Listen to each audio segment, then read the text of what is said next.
Welcome to another edition of Draft Season. John Schmeelk, Tony Pauline, back in our usual environs, back from Frisco and Mobile for the Shrine and Senior Bowls. Today's episode of Draft Season is brought to you by Visa. Visa looks at over 500 data points on transactions to help prevent fraud, so you can worry less and focus on this podcast. Shop with Visa because security looks good on you. Tony, we had probably more than 500 data points as we looked at all these players down there at Shrine and Senior Bowl, but it's good to be back home, but very, very fruitful trips, and we learned a lot about a lot of these players. 6 days of practice, early morning practices for the Shrine game. Some of those practices dragged, and it's an entire day because after practice is over, you write your reports, you get your news, and then you got to hang out and try and see what else is going on with the chatter. So yeah, it's always fun. But like you said, towards the end of the trip, you're looking to get back home, and soon we'll be on our way to Indianapolis. Yeah, and everybody wants to talk about the quarterbacks, Tony. So let's start there. And to me, all these quarterbacks are where they were when this started. Before we showed up at these two events, I don't think anyone moved or changed at all, to be quite honest with you. Yeah, except for maybe Carter Bradley, but we'll talk about him. I mean, none of the top quarterbacks really impressed. I heard people talking about Bo Nix and Michael Penix. I mean, maybe they had a couple of passes here and there, but overall, you didn't come out of the Senior Bowl thinking that Bo Nix had solidified himself as a first-round pick. You didn't think that Michael Penix really improved his draft stock. I mean, these guys were up and down for the most part, except for Carter Bradley of South Alabama, who, you and I were there watching the 7-on-7s, and we were complaining because all the quarterbacks, except for Carter Bradley, on the 7-on-7s, would just dump the ball off to the running back 2 or 3 yards off the line of scrimmage. He was the only guy that was consistently pushing the ball to the intermediate field, and he was making good throws. Now, did he help his draft stock? Well, yeah, he probably solidified himself as a late-round pick. But none of the top guys at the Shrine or the Senior Bowl really, you come out of the 3 days of practice, say, yeah, that guy has definitely improved himself a full round or half a round, or Bo Nix is definitely a first-round pick right now. That did not happen at the quarterback position this year. No, Tony, I'm with you 100%. Running back spot, I think the game is probably more important for the running back spot and the linebacker spot than probably any other position. You'd only see so much at practice. But there were some guys that I thought jumped out, and, Marshawn Lloyd did not play in the game, but over the course of practice, boy, that guy's got some quicks on him. He looked quicker than, and I watched a bunch of USC tape, obviously, to watch Caleb Williams. Marshawn Lloyd never really jumped out to me, but I thought in person he looked very, very quick, and then we could touch on the other guys. Yeah, he was outstanding the first day, without a doubt. I mean, there was a lot of hooting and hollering because he moves well laterally. He would find the hole, and boom, he'd take it right up the field. He showed a burst, showed the ability to beat defenders into the open field.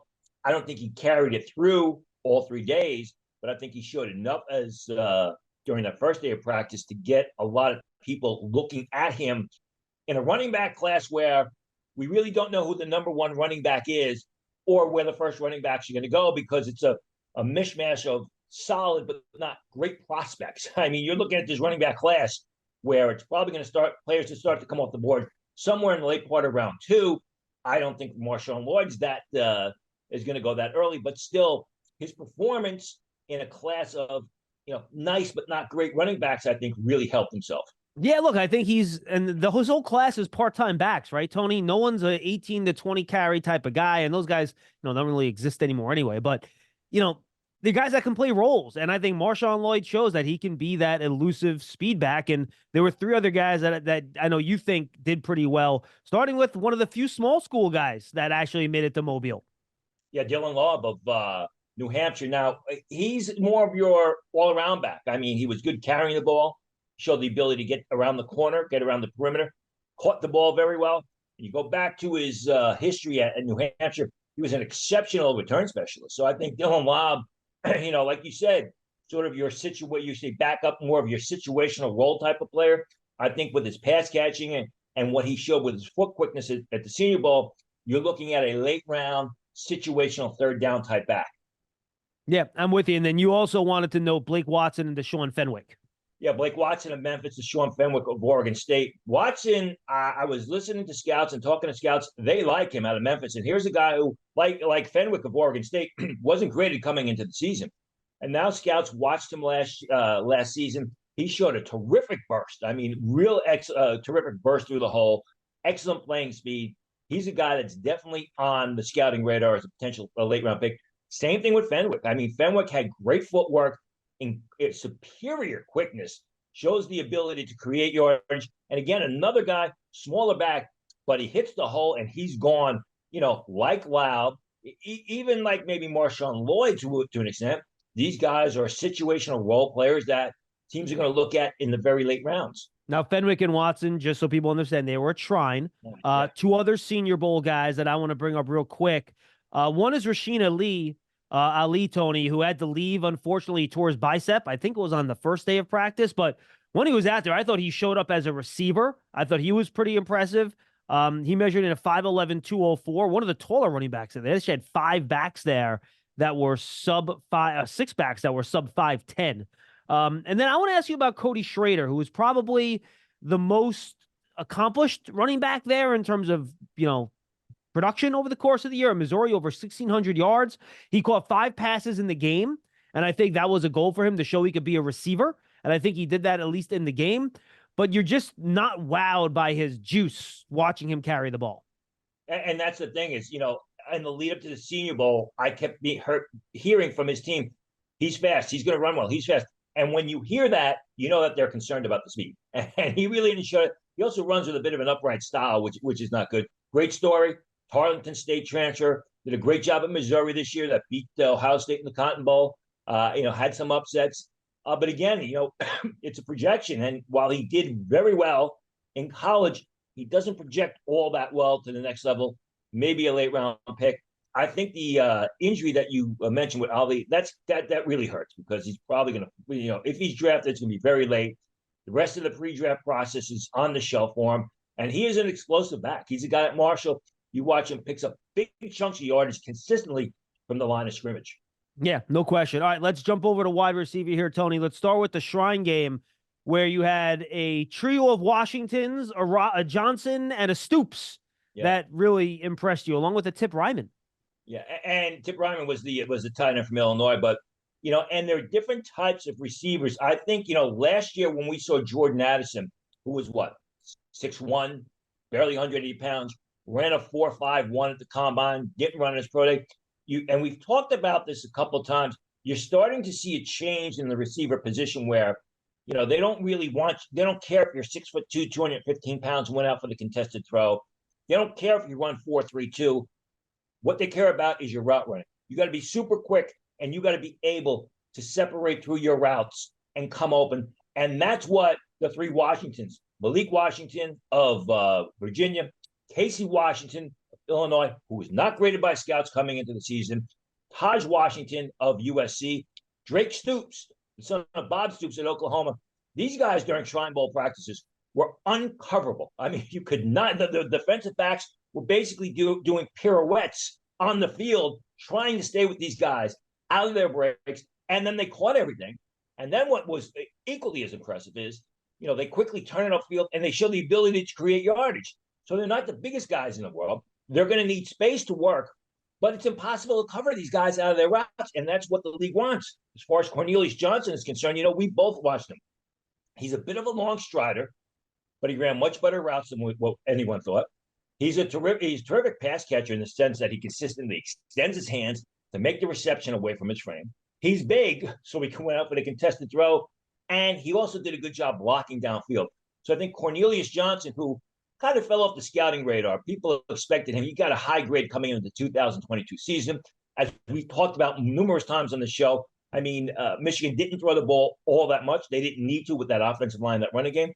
But I think Cornelius Johnson is starting to get back to the point where scouts thought he was entering the 2022 season. I think he was quicker than we thought, ran much better routes than we thought, and as we expected, caught the ball exceptionally well. You mentioned Tip Ryman, one of the few tight ends on this list. I mean, a big guy, 6'5.5", 271 pounds. As I wrote at Sportskeeda, he's going to run in the low 4.5s. Really was never a big part of that Illinois passing game, but he catches the ball well. He's got his body is built to block, and I think what's going to happen is he's going to surprise a lot of people at the combine, and people are going to be talking about Tip Ryman, who I believe established himself as a day 3 pick, where coming into the process, you thought he was more of a priority free agent. Yeah, the one guy at the Senior Bowl that impressed me at tight end, Tony, and then we'll get to the Senior Bowl wide receivers, was Ben Sinnott out of Kansas State. Benson, I thought he did a nice job. And, talking to people, I did not watch him before we got there. He played some fullback for them. He played some H-back for them. Somebody made a Kyle Juszczyk comp for me. And I just thought he showed some savviness. There was a red zone session in the third day of practice where he was just manhandling guys, bodying them, pushing them out of the way. Safeties were just not strong enough to stick with him. I thought Sinnott had a pretty good week. He is incredibly athletic, and he's another tight end that's going to test well at the combine, and he catches the ball well. The question is the body type. You mentioned the H-back. He looks more like an H-back fullback than he does, your traditional tight end. So that could be a problem for some teams.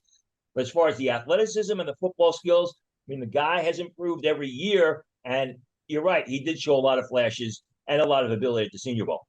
No question about it. All right, let's go to the wide receivers at the Senior Bowl.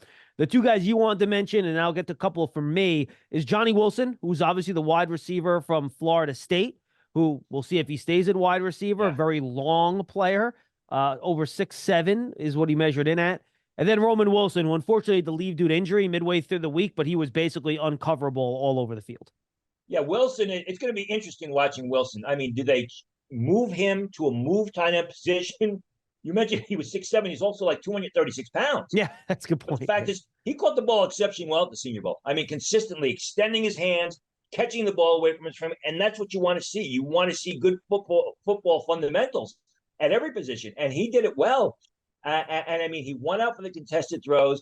His route running leaves a lot to be desired, which is why I think what teams are going to try and do is put 10 or 15 pounds on him and then turn him into a tight end first as a move tight end that you line up in the slot. Maybe put him in motion before the snap of the ball, not ask him to block too much, but he's got the pass catching skills. And, Roman Wilson was the sort of the Washington receivers of the Senior Bowl, if you will, because he ran great routes. He was tough to cover. He had a concussion. He hit his head hard on one play, and we saw it. He had to sit out. He sat out of the team portion of it. Then he came back at the very end in the one-on-ones. But I think Roman Wilson did everything that people expected him to do, plus more.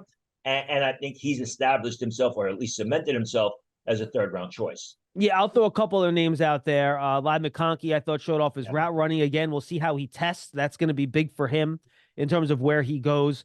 Malachi Corley, again, I wish I would have seen a little bit more from him. I'm going to rewatch his reps in one-on-ones to see how he ran routes. That was a big goal for him when he was there. But, man, Tony, that guy is built like a tank. Just standing next to him, he looks like a running back. Like, teams are going to find a way to use him, and he's going to be an interesting player. And then the other guy I want to mention is Devontae Walker, because watching his tape at North Carolina, they used him very much like a vertical threat, right? He was constantly a deep threat for Drake May. But I thought he got open on a variety of routes at the Senior Bowl. He was able to separate crossers, slants, intermediate, short, deep. The problem is that he just didn't finish a lot of plays, which ironically was not a problem on his tape. He only had 3 drops in North Carolina this year. So I think there'll be some differing opinions on Walker because of how the week was kind of up and down for him. Yeah, and you're being nice. I'll say it plainly. He was dropping 3 passes a day. I mean, he couldn't hold on to the ball. And he was, for lack of a better term, spanking Kalen Kim. I mean, when Kalen Kim went one-on-one, he was constantly getting separation. I mean, he was an open target. And I jokingly said to his team, to his agents on Wednesday night, I was like, you better get some stickum or something put on this guy's hands, because he's doing everything great, except he's not catching the ball. And you're right. I thought he had a terrific week as far as showing the ability to separate. I wish he would have held on to the ball better. I think McConkey and Malachi Corley of Western Kentucky, again, they fit the mold of, especially McConkey, not really big. He's probably going to run in the 4.5s, but he's just a great route runner. And he separates and he catches everything that's thrown to him. And there's probably going to be a place in day 2 for Ladd McConkey because of that route running ability, because of that versatility and dependability catching the football. Yeah, Ricky Pearsall I'll throw out there too. Another guy that had a really nice week. He did so well the first couple of days, he kind of pulled the ripcord a little bit and got out of there. Again, another guy who's not big, not fast, but very dependable and knows how to separate. 2 other guys, Tony, real quick, I want to get to. Marcus Rosemy-Jacksaint. I Yeah. know it's very hard for there to be a sleeper that attended the University of Georgia, but I thought he was as solid as you get during the week. You watch him run, you're not wowed by it. Change of direction, you're not wowed by it. But he caught everything. He got open all over the field. He was proficient. He was reliable. I don't think he's a first round or second round pick. He might not go to the fourth round or the fifth round. But I think whatever NFL team gets him is going to get a wide receiver they can put in there pretty early and be fairly reliable. He was good, especially the last day of practice. I thought he really asserted himself. He was given late round grades coming into the season, but with the new quarterback there and some other receivers there, took a while to get his feet underneath him. I look at him more like a day 3 choice, and you're looking at maybe a fourth receiver at the next level. Yeah. But, he's one of those guys that, that's why you go to the Senior Bowl, because you get the chance to stand out and do things that you weren't able to do at college, sort of like Cornelius Johnson at the Shrine Bowl. No, I'm with you. And the final one is Xavier Legette, Tony. He had a rough first day. I know he got better as the week went along. I'm going to try to rewatch his reps over the course of this week when I go through the practice tape again. Your thoughts on him? I mean, he was okay. The thing about Legette is he's 220 pounds, and we're told about how he's going to run a 4.3. He doesn't look like a 4.3 guy on the field. I mean, he looked like, he's 40 fast and not football fast. And he's got to show that he's more than just a vertical receiver, because again, if he's running 4.3 in a straight line, you're not going to be selected as high as a guy who runs great routes these days, as high as a Lad McConkey. Doesn't mean you're not going to be a good NFL receiver. It just means that you're not going to go as early in the draft as some other players. I think he's got a ways to go before he's really NFL ready. I know some people in their mock drafts have slid him into the back end of the first round, Tony. I don't see that at all. I think he is Walker. I've seen Walker get a lot of first round love. The kid from North Carolina we talked about. I just don't see it with him either. Yeah, I don't know how you pick either of those guys over an Adonai Mitchell from Texas or a Tony Franklin from Oregon. I just don't see how you could pick either of those guys over those two, myself personally. And then that would make, goodness, like 6 first-round wideouts, which would be a whole lot. All right, let's move on now to the offensive line, the big guys up front, Tony. And boy, this group was fun to watch. Yeah. This is by far the biggest list that either one of us put together here for this show. Let's start with the interior guys, because I thought they did a really nice job. Jackson Powers Johnson, I think, was probably the best offensive lineman we saw at both places. He was that dominant.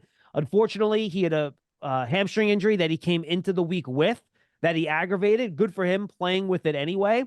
And I think he showed he could play guard or center. I think he's lock might be strong. If he's not a first-round pick, Tony, I would be very surprised at this point. Yeah, and, let's go back to what you said. This is the biggest list that we have from both games combined, and it shouldn't surprise anybody, because we're going towards the draft. What is everybody saying on the outside?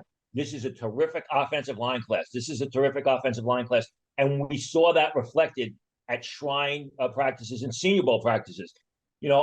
Jackson Powers Johnson was just dominant from day one when we played center. Dominant, not only physically, but mentally. You could see he knows what's going on.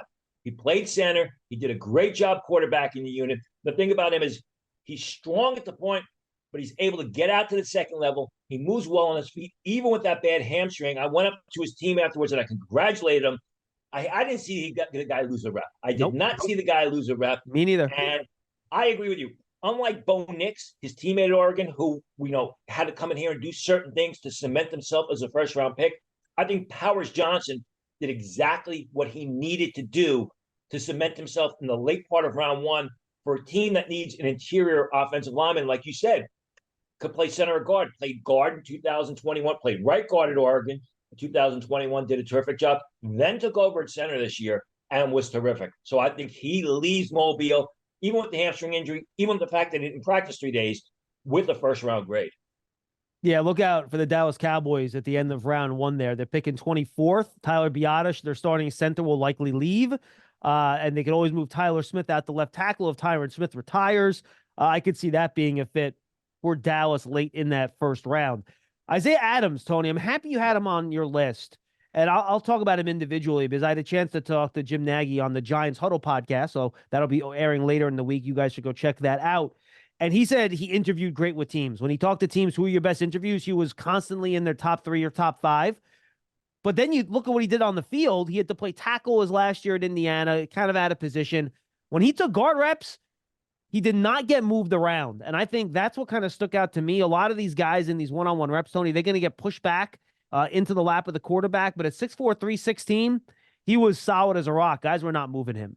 He was a rock. I mean, he held the point. He did not give up an inch of ground. He is a mean, nasty power gap blocker. He's a guy who I think rep after rep, day after day, answered the call. I think I saw him get beaten just once or twice in 3 days by speed rushers. But overall, he was on top of his game. Not as good as Powers Johnson, but really, really very effective. And I think he solidified himself as a day 2 pick. More of a power gap blocker. If you run a zone blocking system, you're not going to look towards Isaiah Adams. More of your wink Pittsburgh Steeler type of blocker in day 2, that type of guy. And, he was just another Illinois guy. We mentioned Tip Ryman. We mentioned Casey Washington. Isaiah Williams also had a good week at the Shrine Bowl. And here it is, Isaiah Adams, another Illinois guy, really showing well, in the postseason All-Star games. Yeah, Isaiah Williams, you mentioned him, wide receiver at the Shrine game, my former quarterback. I thought he did a really nice job. I'm very happy you had Javion Cohen on your list, Tony, because the more and more I watch him, the more I liked him. He's like Isaiah Adams in the sense that more of a power gap guy, would square up into defenders in the one-on-one, would not give up an inch of room, like the fundamentals, like the fact that, he was playing with good knee bend. That last day of practice, I was really searching, especially that afternoon practice, to find guys who were doing well. It looked like they were breaking down. And it was Cohen who, rep after rep, snap after snap, really stepped it up, was able to control the opponent to the point of attack. Again, not a guy that you're going to use in a zone blocking system. You don't want to ask him to cover too much area, but a real strong, punching him out type of power gap blocker. And Christian Haynes, he might have been the second best interior guy there after Jackson Powers Johnson. I thought the first day he was feeling things out a little bit. He got beat a couple times, but then next couple days, it was hard to find him losing a rep out of UConn. He did a really nice job. Yeah, and again, I sound redundant, a power gap guy. I mean, a big, strong, nasty guy, takes up a lot of room, blocks with solid fundamentals. You don't want to put him in motion too much, struggle to adjust. But I mean, if you want to basically, you want your offensive lineman to go forward and not sideways, that's what Haynes is for. And, really from day one, he stood out to us because we were both there watching, and he was beating up defenders left and right. And then you have, let's go to Andrew Rame next, Tony. He was somebody that was a multiple position guy. He had to me, he was a little up and down. He had some really, really good reps. Then he had others where he got overwhelmed a little bit, but I thought he had some really good moments over the course of the week. Especially at center. The reason I put Ray in there is because there's a variety. You talk to scouts, and there's a big spectrum. And a lot of people think he's a mid-day 3 pick. A lot of guys, people think he's a 3rd-round pick. I thought from the center position, he did relatively well. Again, good fundamentals, bends his knees, moves relatively well. You watch him on film, there's no outstanding aspect of his game, but I thought he came and he competed, day after day after day, as did he had one real just real quick. He had one really good rep against Devondre Sweat, who just started dominating people the second and third days of practice, and that jumped out to me. Right, he was able to hold up against that type of power. And Sweat probably's got about 20 to 30 pounds on him. Oh, at least. And you talk about smaller centers who I thought really played well. Matthew Lee at the Shrine Bowl practices. I mean, the guy's like 290 pounds. His playing weight's probably a little bit smaller than that. But he stood up against some of those bigger defensive tackles. Shrine Bowl held the point, held his ground, was not overwhelmed. Great job quarterbacking the offensive line. That's one thing, they talk about the quarterbacks, but when you see an offensive lineman who's basically playing with 2 new guys to his left, 2 new guys to his right, you want to see how he controls the unit. And I thought that Matthew Lee, who started his career at Central Florida, then played last year at Miami, Florida, I thought he did very well. He did much better than I expected. And that's what you want to see at these games. You come in with expectations, and you want the players to exceed those expectations. Yeah, and then one more center that I know impressed me, I was happy to see him on your list, was Kingsley Eguakon from Florida. I was surprised to see him only measure 300 pounds because I thought he played with pretty good power, and he uses his leverage really well. punch in him out type of guy. Yeah. You could see him. He's always got his head on a swivel. Was always looking for someone to hit. Very quick off the snap. Smooth and fluid out to the second level. And again, a guy who exceeded expectations. All right, let's hit this offensive tackle group, Tony. There's a lot of names here, so I'll just let you feature who you want to feature. Well, I mean, start with Tyler Guyton, who I thought, he looked athletic. He looked mobile. He looked agile, played left and right tackle, did a real good job. Some concerns about him off the field, some concerns because he was benched during the season. I thought he came in and really showed why some scouts believe he's a potential top 15 pick. Walter Rouse at the Shrine Bowl, who was Guyton's teammate at Oklahoma. Walter Rouse, who started his career at Stanford, primarily played right tackle, did a terrific job, moved over to left tackle, got pounded on one rep by the kid from Charlotte, who we're going to talk about, but then came back and really competed the next couple of days and showed real well at left tackle. So he played both left tackle and right tackle well during Shrine Bowl practices. The inside scoop on Walter Rouse is he's a soft guy. He's not a guy who really competes all the time. I didn't think that was the case at the Shrine Bowl practice. I think he really stepped up. Fuega of Oregon State had his moments.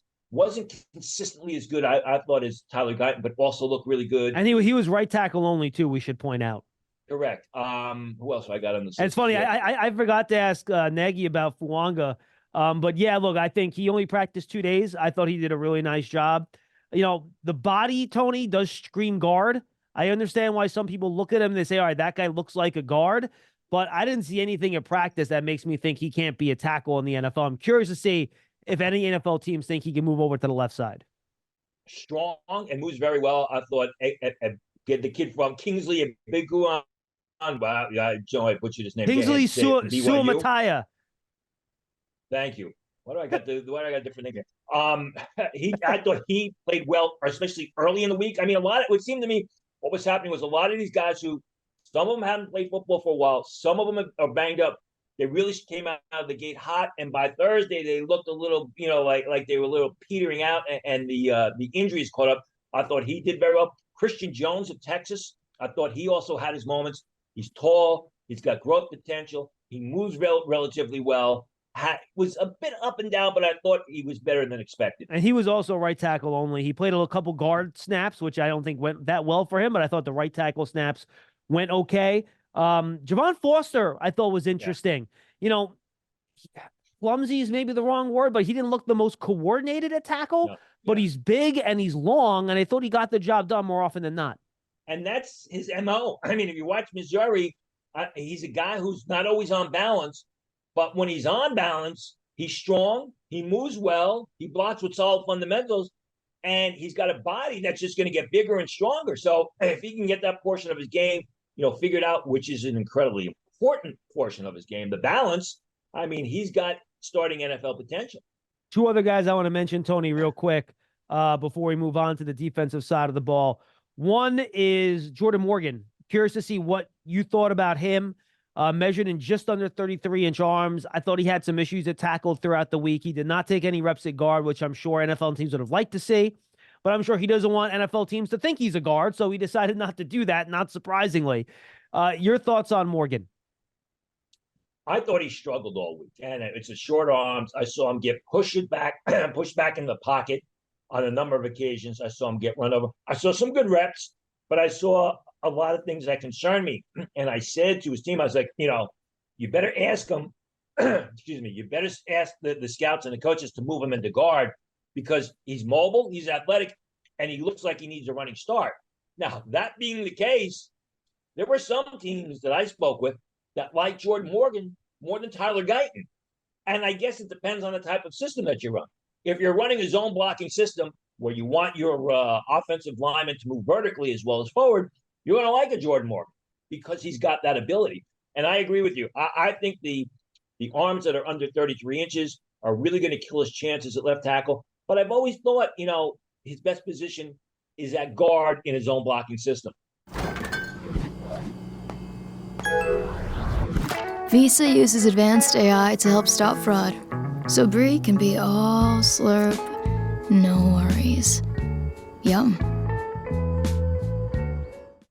What do you think of Patrick Paul? Up and down. I mean, he looks the part. He's a guy who, will look terrific on one snap, and then you're wondering what's happening the other snaps because he's getting run over, he's getting beat. I think he's got a lot of potential. There were some scouts coming in the season that thought first round. I'm thinking third, fourth round. I think he's one of those guys that's going to need a year or two of development before he's really ready to step on an NFL field. And I want to tip the cat to Roger Rosengarten, Tony. I thought he did a nice job. He played right tackle and he played some left tackle as well. And after a really tough college football playoff final for him, where Michigan kind of, frankly, took him for a bit of a ride and had some issues in that game. And you never want that to be the last taste in the mouth that you put in NFL scouts. And I think he erased that a little bit. I think this Senior Bowl experience for him was a huge mouthwash deal where you get the taste that out of your mouth from what they saw in that final game against Michigan. I thought he was solid all week. I thought he did a nice job. He's going to be a day 2 pick. Got beat a couple times by Adisa Isaac, the undersized pass rusher from Penn State, who we'll talk about, but I agree with you. And the thing about Rosengarten is he moves very well on his feet. He's strong, but he shows the ability to get on the second level quickly and fluidly. He's not a heavy-footed guy who rumbles around the field. I agree with you. I have a second-round grade on him right now. All right, so let's jump to the edge players then, Tony. Then we'll get to the big guys in the middle of that defensive line next. Adisa Isaac, you mentioned a couple reps against Rosengarten. He also beat Fuaga 3 out of 4 reps in one series during team. I think that was on day 2 of practice. I know you've always been a big fan of his. You like him and his teammate, Chop Robinson. But I thought Isaac did well for himself. I think he's going to be a day 2 pick as well. Beat Fuaga and beat Rosengarten out of a 3-point stance. A couple times they move him over left tackle. They would have him stand over tackle, stand as a 3-4 outside linebacker, which I believe is his best position. Showed a lot of athletic ability there. Showed a lot of speed up the field off the edge. Showed a lot of balance. He wasn't a guy that was getting engulfed. He wasn't a guy that was getting knocked off his feet or knocked off balance. He's strong for his size. I think he's 6'4", 250 came in, so he's got some growth potential, but he's got the athleticism. So, if you line him up in 3-point stance, you can use him in his own, backed off the line of scrimmage in his own blitz. Showed a lot of pass rushing potential against top offensive tackles. No, I'm with you. I think he did a great job. And same thing with Marshawn Kneeland, a guy that I wasn't familiar with coming into the game out of Western Michigan. Measured at 6'3", 268 with 34-inch arms. That's automatically and an 83.5-inch wingspan. That's going to get teams going, ooh, okay.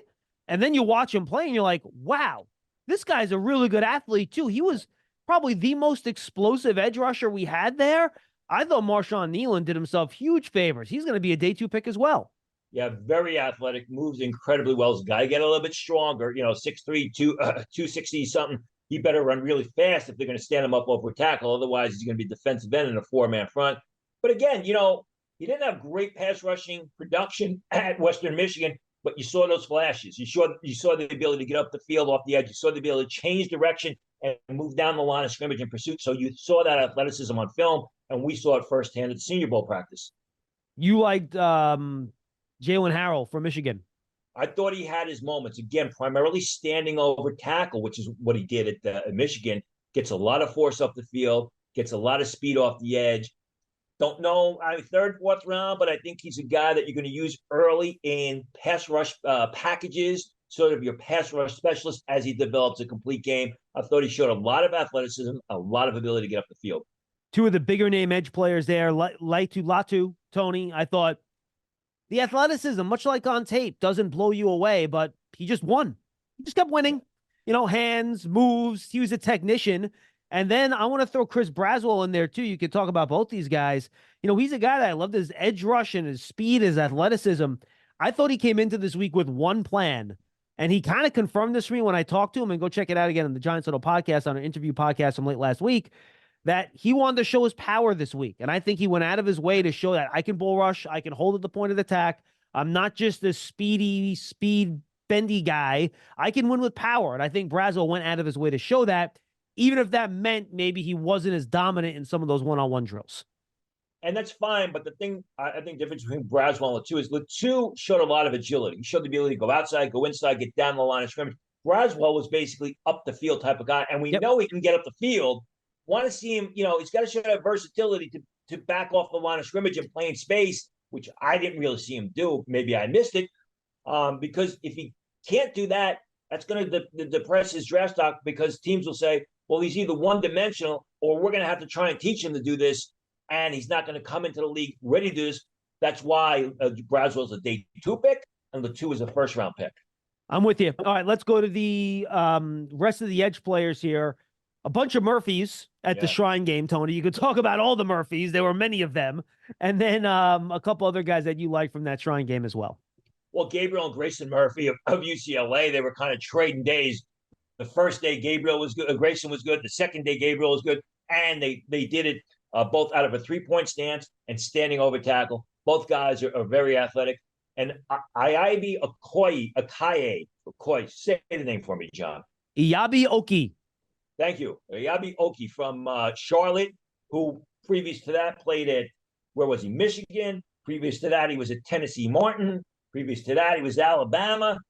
This guy just showed the athleticism and the explosion and the ability to overpower blockers or beat them around the edge that people have been waiting to see for 5 years now. And, if you're able to listen to John's interview with him, he was brutally honest about himself. And, you just hope that the light has finally gone on for this guy. Yeah. And again, you can check that out again on the Giants Huddle podcast. Go find that. It's from late last week.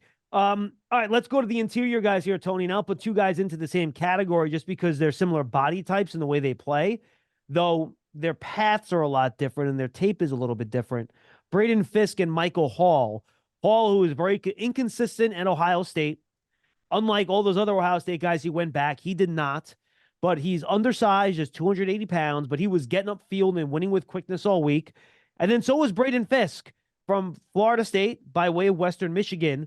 Boy, his energy was just contagious and got off the snap. When he gets in front of these teams, they're going to fall in love with him just because of his energy and his effort. And his attitude. I mean, he's nonstop go, and he's a guy who he explodes off the snap with a great first step. He plays with great pad level. He's undersized, and he gets leverage on guys, which makes him tough to stop. The only thing about Fisk is he's basically singularly, it's a 1 gap 3 technique type. You wonder if he's going to be an every down player.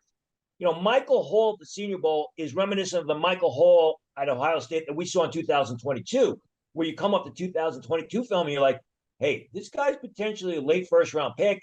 And then last year, he was not good. I mean, he had his moments late in the season, had his moments against Michigan, but for the most part, he disappeared in the first half of the season. And, asked him why he entered the draft when so many guys were going back. And it was family concerns, so you think there's some sort of economic reason or financial reason why he entered the draft. I mean, you got to figure out which Scott's going to have to figure out which Michael Hall they're getting. Are they getting the guy that was at the Senior Bowl, guy from 2022? Or are they getting the guy that, played in spurts last year in 2023? Another real good, explosive, athletic, 1 gap 3 technique type. Yeah, 2 other guys that I think helped themselves. I'll throw 3 in there that helped themselves at the Senior Bowl. Dwayne Carter out of Duke, Tony. Both of us thought he was very good during the week. Jordan Jefferson from LSU, I thought, had a nice week. And then we should pick out the guy who maybe was the best defensive player up front at the Senior Bowl. That was Darius Robinson out of Missouri, who had a wonderful week. No one could block him. Inside, outside, speed, power, technique, you name it. Tall guy. I think he's 6'5", 286 pounds, very mobile, occasionally stood over tackle. And as I wrote at Sportskeeda, I mean, there was talk about Darius Robinson ending up in the first round. I don't have him as a first round pick, but with that sort of body type and that athleticism to be used on the outside, on the inside, in different packages, I could see him. Jordan Jefferson, sort of a little bit different in the sense that he was more of your bullish type. He's more of your mauler. He was the guy on the inside that just ran over people and that people could not move off the point when they blocked him. Dwayne Carter, I thought, was fantastic. I think, number one, he came in at 308 pounds or something like that, and his playing weight was 290, but he showed the ability to handle that weight. I mean, he moved well. He was quick. He was beating opponents with power, with moves, with agility, excellent pad level. And I think he's someone who has absolutely solidified himself as a day 2 selection. And then I want to throw out one more guy, Austin Booker out of Kansas, Tony. He's an edge guy. He's not a tackle. I thought he showed some explosiveness off the edge as well. Surprisingly, I mean, those last couple of days, especially Thursday, he was a guy who couldn't be stopped. And when a lot of players were struggling that last day, Booker was winning those one-on-ones and getting a lot of penetration upfield. I'm with you. All right, there were some guys at the Shrine game that you liked as well inside, highlighted by Christian Boyd. Christian Boyd was terrific. The kid from Northern Iowa has not received the combine invite, was not on the scouting radar before the season. He's a bigger guy. He was overpowering blockers. He was beating them with quickness with this first step. Just kept getting better and better. And all 3 days, people could not stop Christian Boyd. And I kept writing and tweeting about him. And you know, I could have written about him the last day of practice as I did the first day of practice because he was good. Has not gotten a combine invite. He's going to be one of those guys to watch at pro day because he was just so terrific during Shrine Bowl practices. Again, guy was not graded coming in the season. I think he's absolutely cemented himself as a day 3 pick. And then we did not mention Gabe Hall from the Senior Bowl too, Tony, who looks the part, almost 6'6", 290 pounds, over 34-inch arms. And he was productive at defensive tackle. And he's a guy of that size. He can be pretty versatile to move up and down the line. Well, I had a different take on Gabe Hall. I mean, he was winning a lot of one-on-ones. Like you said, he looks the part, but the production isn't there on the field. And, you know, you wonder about Gabe Hall. I know that Jim Nagy was a big fan of his throughout the season, but you watch the film and you look, sometimes Gabe Hall doesn't even register on the stat sheet. And it's not like he's occupying the blockers on the inside. So you wonder what's going on, Gabe Hall. You watch the Senior Bowl practices, especially those one-on-ones. You know he's got the ability. You got to wonder, where is the production on the field? Why don't we see it? No, with you 100%. All right, let's go to linebackers here, Tony, and we'll start with some of the guys at the Shrine game that you really liked. The guys at the Shrine game, I thought, were the best coverage linebackers. They were the guys who had the easiest time in those one-on-one drills, even in scrimmage, staying with the tight ends, staying with the running backs. Easton Gibbs of Wyoming had a couple of terrific days at practice, had a couple of nice pass breakups, had an interception, I believe, on the last day. Sonny Anderson of Graham Lake State, more of your pass rusher, but showed a lot of athleticism in his game.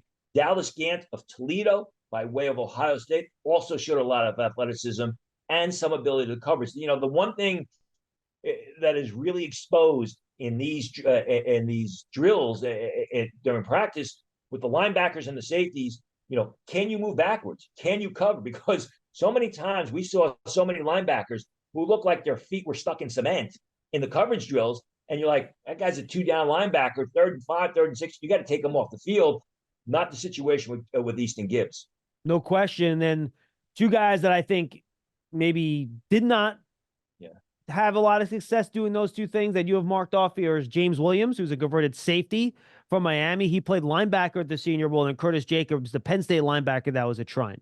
Yeah, I mean, James Williams, you know, you expected him to have an easier time in coverage because of his safety background, and I didn't really see it. I didn't see smoother or quick hips that he was able to flip in coverage.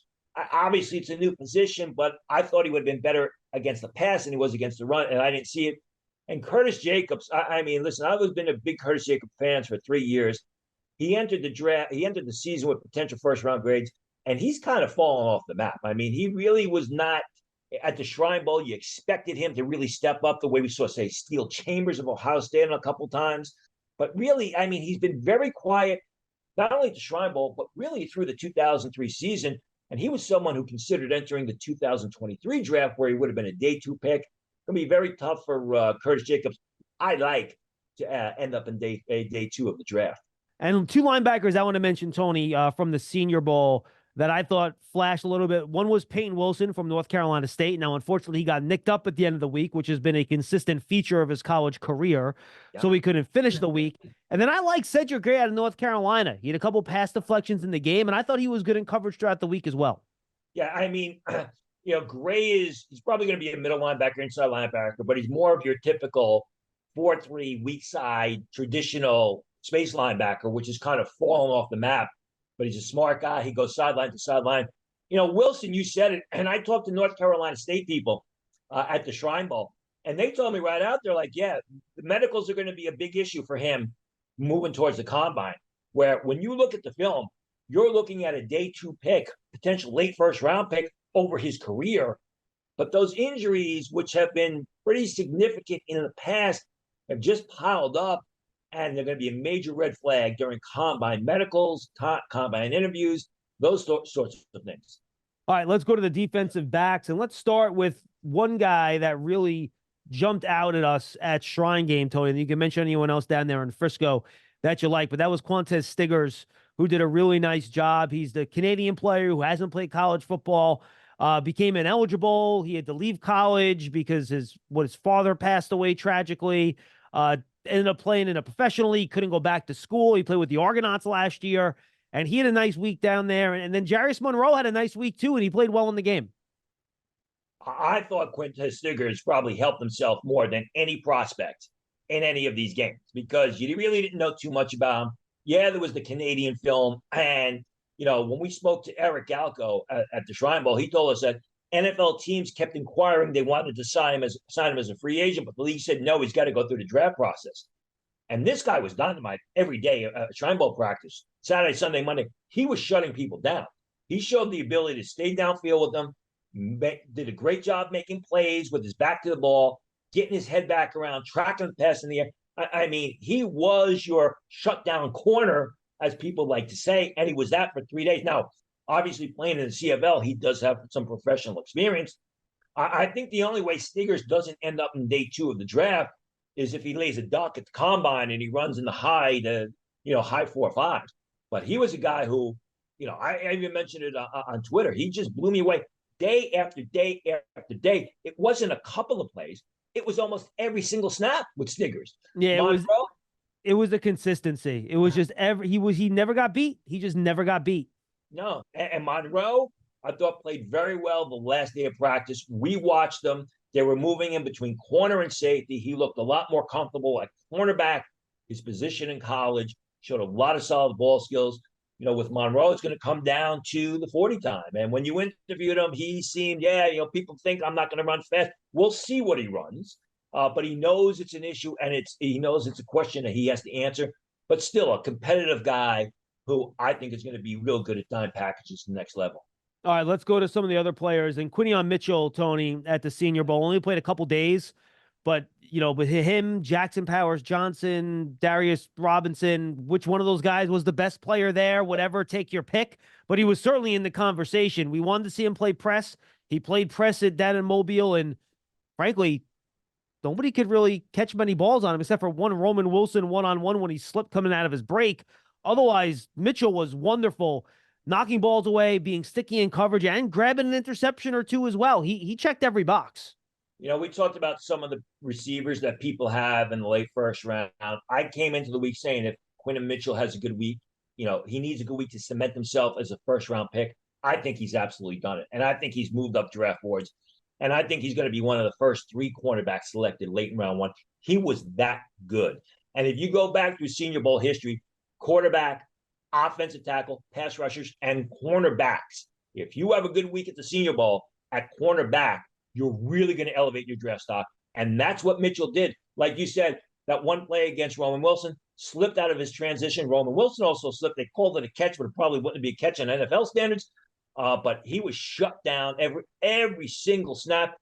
And, I listened to your interview with him, and he just seems like a very level-headed, confident person that, if there is an issue or he does give up a reception, he's just going to come back and compete the next snap, which is what you need at the cornerback spot. Yeah, I was trying to get his energy up. He's very flatlined, very matter of fact. And the fact that Tony, he stayed 4 years at Toledo instead of hitting the transfer portal. And trust me, schools are lined up to take him. That he stayed there, and I asked him why. He said, yeah, I just felt loyalty to the people in the program that got me there. That's going to resonate with NFL teams as well. They're going to love that. Absolutely. He could have gone the Brandon Fisk route because Brandon Fisk played at Western Michigan, right? The same conference, the MAC conference. But he stayed there. And the thing with Mitchell at Toledo, stepping away from the Senior Bowl, he's been good for 3 years there. I mean, it's not the situation where people just can't, some people may be hopping on the bandwagon now, but if you watch the past 3 years, I mean, he was good, and he's tall. I mean, he's not as short. He's got those NFL measurables. He's talking about, I talked to people there.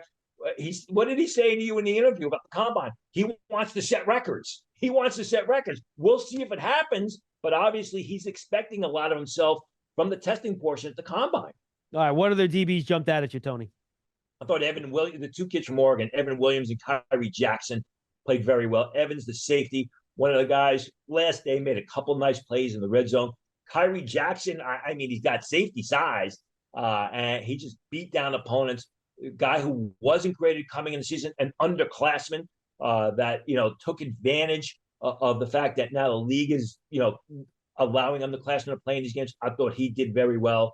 Terheeb Still of Maryland at the Shrine game got injured and wasn't on the field late in the week, which was a problem last year for him at Maryland. But early in the week, he showed ball skills, and why some scouts coming into the season had him graded as a mid-round pick.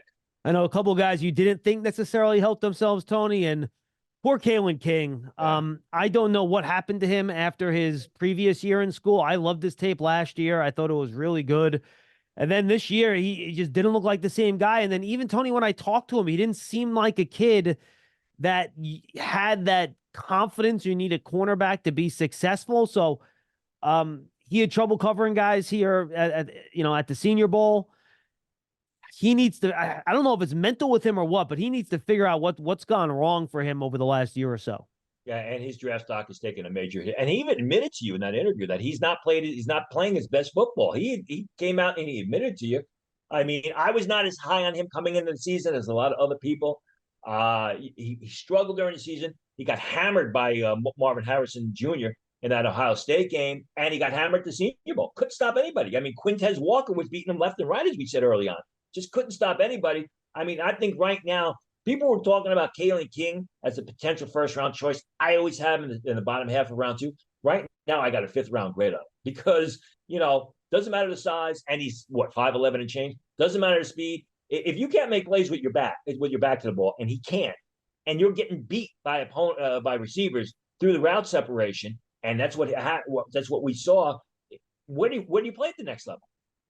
No, I'm with you. And then finally, not Quantez Stiggers. We talked about him, Tony. Kenny Logan was the last guy you wanted to mention. Kenny Logan, Shrine Bowl. I mean, he was one of those safeties that looked like their feet were stuck in cement during coverage drills at the Shrine Bowl. And, the receiver would make his move, and then a second or two later, Kenny Logan would react, and it was just constantly getting beat on the field, constantly getting beat in those drills, which you can't do if you're a safety, because now you're relegated to being basically a downhill run defending safety, which is what he looked like during Shrine Bowl practice.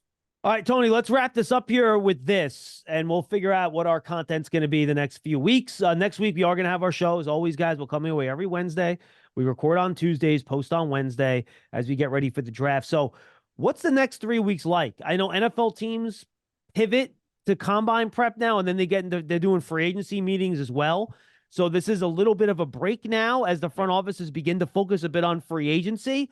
So what's the draft process like at this point, not only for teams, but also for players as they gear up for the combine, which, believe it or not, is only 3 weeks away. Comes fast. It's funny because when I got back from Senior Bowl after 6 days at Shrine Senior Bowl, I let the guys at Sports Skater know. I was like, this is kind of quiet time. There's not going to be a whole lot of news. What I look for now is to get reports from training. Who's doing really well? Who's going to jump through the roof? Whose 40 time is going to be faster? And who's showing up to training 2 or 3 days a week? Who's not taking their combine training seriously? That's been the case with a couple of guys in the past. So you keep your ear to the ground. You try and get as much information on that. And again, like the Senior Bowl, some of the guys who Shrine Bowl, some of the guys who exceeded expectations. That's what you want to find out, as we move towards the combine, before the combine, towards the combine training, who's running faster than expected, any injuries which may prevent these guys from working out the combine. So it's a lot of, sort of under the table news, especially with the guys who, aren't working as hard as they should. And there are those guys, and we've seen them. Giants had one, the kid from Georgia, the cornerback, a couple of years ago. Oh, DeAndre Baker. Yeah, let's not remind Giant fans of that. And that was a guy who just never took his combine training seriously, and we saw that extension through his entire play. So you keep your ears open, or I keep my ears open for that. Yeah, and again, it's not the fact that you're not training for the combine that's important, but it's a red flag to show, well, if you're not willing to put all the work in to get drafted high and get that big monster contract, how willing are you going to be able to work after you get that contract and you actually make it to the pros? So I think it gives you a window into the football character of some of these guys based on how they handle this part of the process, right? or just the general character, not just the football character, the general character. Because remember, a lot of this has come very easy to these guys in high school and college because they're so much bigger or they're so much more athletic or they're so faster than everybody else. All of a sudden on Sundays, that's not the case. That's why you got to take this stuff seriously. Tony, this was fun. I enjoyed spending a week with you down in Frisco and Mobile. It was a lot of fun, learned a lot, and we'll talk to everybody next week. That's another episode of Draft Season right here. Again, you can find it on the Giants app. You can find it on giants.com/podcast. But remember, this is not a Giants podcast, folks. This is a draft podcast. So if you have friends that aren't Giant fans that want to learn about the draft, please tell them to go check out Draft Season. It would sure help us out. Go subscribe on your favorite podcast platform. This episode of Draft Season was brought to you by Visa. Visa looks at over 500 data points on transactions to help prevent fraud, so you can worry less and focus on your next podcast. Shop with Visa because security looks good on you. Again, hopefully Draft Season is your next podcast. We'll be back with you next Wednesday. Before then, we've had a ton of draft content as well on the Giants Huddle podcast, so go check that out. We have individual player interviews. We have Eric Galko. We have Jim Nagy coming up. We have Jordan Reed recapping the week down there in Mobile. So a lot of good stuff. Make sure you go check that out right here on your Giants podcast network. For Tony Pauline, I'm John Schmeelk. We'll see you next week, everybody.